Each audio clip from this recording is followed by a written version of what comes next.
President Trump says Republicans should nationalize voting here in the U.S. This was during an appearance on Dan Bongino's podcast.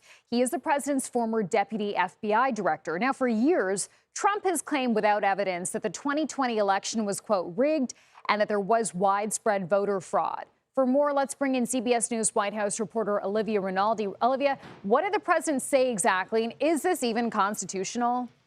Well, Chanel, it's good to see you. Yes, the president was on his former deputy FBI director's podcast where he said that there should be nationalized elections. Take a listen to that soundbite here, and then we'll talk about the legality of it on the other side of it. These people were brought to our country to vote, and they vote illegally. And amazing that the Republicans aren't tougher on it. The Republicans should say, we want to take over. We should take over the voting in at least 15 places. The Republicans ought to nationalize the voting. Now, let's put this into a little bit of context, because last week we saw the Director of National Intelligence accompany the FBI in Fulton County, Georgia, which the president has railed against several times for how they conduct elections. And they raided an election center in Georgia. And this comes as the president has been talking about federalizing elections. But on that constitutionality part of all of this, I want to read from you.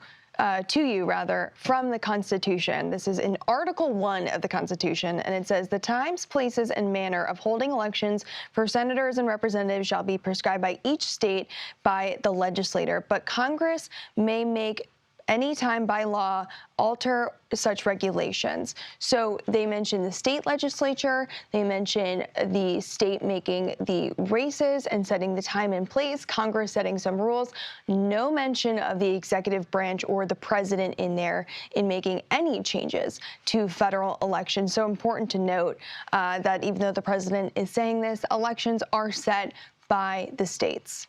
I just wonder, given what you just explained, that these are run by states, did this feel like a rogue statement? I mean, what is the White House saying about this? No, I mean, this is pretty much in line with what the president has been saying. He's railed against elections previously, saying that he won all 3 elections, even though that is disproven in 2020.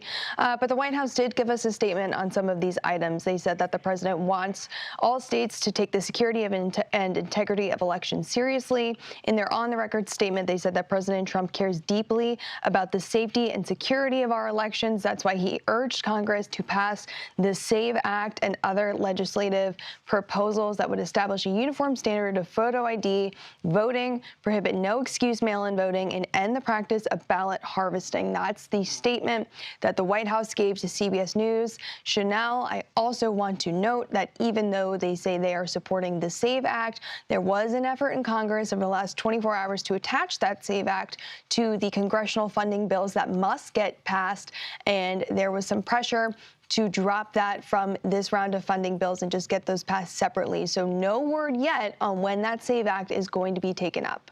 Okay, well, we know you'll keep a close eye on this. Olivia Rinaldi, thank you.